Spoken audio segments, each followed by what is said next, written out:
Hello बच्चों, आज हम डिस्कस कर रहे हैं हमारी 17 अगस्त की वर्कशीट नंबर 37। और ये कितनी कलरफुल लग रही है। ये एक तो हमारा राष्ट्रीय ध्वज, हमारा तिरंगा फहर रहा है यहाँ पर, और यहाँ एक खुले आसमान में पतंग उड़ रही है। इसे देखकर कुछ याद आया? हाँ, अभी 2 दिन पहले ही तो हमने सेलिब्रेट किया।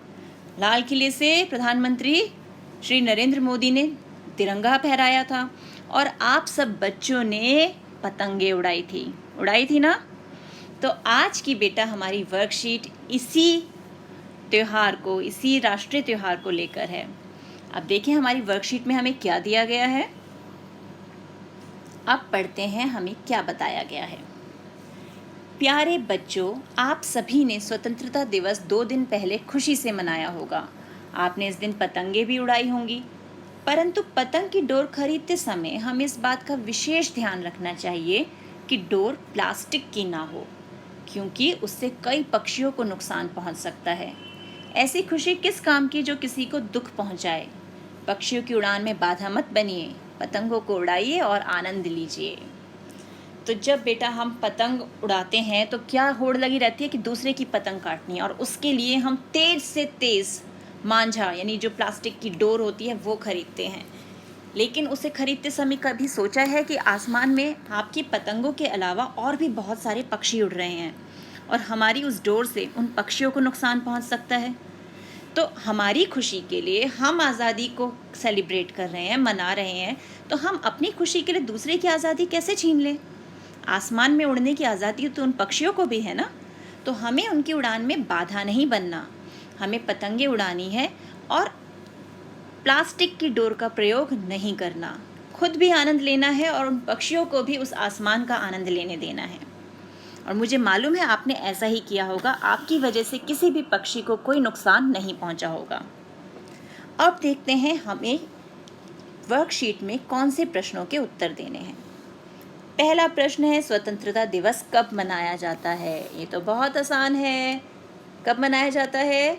स्वतंत्रता दिवस प्रतिवर्ष, हर साल मनाया जाता है ना। प्रतिवर्ष 15 अगस्त को मनाया जाता है। कितना आसान है। और 15 अगस्त को क्यों मनाया जाता है ये भी बताओ मुझे।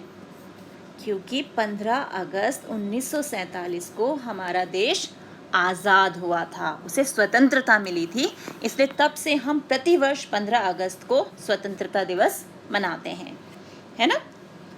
अब है आगे, लो देखो, अभी मैंने आपको बताया था ना प्लास्टिक की डोर से नुकसान होता है। तो अब प्रश्न यही है कि प्लास्टिक की डोर से क्या नुकसान हो सकते हैं।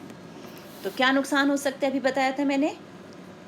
प्लास्टिक की डोर यानी प्लास्टिक का जो धागा है या प्लास्टिक की जो डोर है, पक्षियों यानी जो हमारे बर्ड्स हैं वह हमारे दोनों के लिए, ऐसा नहीं सिर्फ पक्षियों को नुकसान पहुंचता है, दोनों को, हमें भी और पक्षियों को भी, दोनों के लिए घातक है। कितनी बार होता है आप लोग पतंग उड़ा रहे होते हैं, आपके अंगूठे पे चोट लग जाती है या हाथ कट जाता है, होता है ना। क्योंकि क्या होता है, इसकी तेज़ धार, क्योंकि बहुत तेज़ धार होती है, इसकी तेज़ धार क्या करती है, इसकी तेज़ धार से हमारी त्वचा कट सकती है, जो खाल है त्वचा कट सकती है। और कई बार तो क्या होता है बेटा, पक्षी बेचारे मर भी जाते हैं, और कई बार मासूम पक्षियों की मृत्यु भी हो जाती है ना। क्योंकि ज़्यादा चोट लग जाएगी तो फिर उनको कौन ठीक करेगा, उनकी मृत्यु ही हो जाती है। तो मासूम पक्षियों की मृत्यु भी हो जाती है। तो हमें अपनी आज़ादी के लिए किसी को मारने की क्या ज़रूरत है। हम भी अपना आराम से पतंग उड़ाएं और उन पक्षियों को भी उड़ने दें।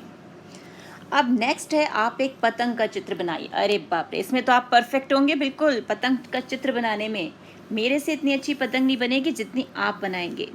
तो आप बहुत सुंदर पतंग बनाइए, उसमें रंग बिरंगे रंग भरिए और इस वर्कशीट को एंजॉय कीजिए। ये है मेरी पतंग। और अब आप मुझे दिखाना अपनी पतंग कि आपकी पतंग कैसी है। तो मिलते हैं एक और वीडियो में, तब तक keep practising and keep enjoying.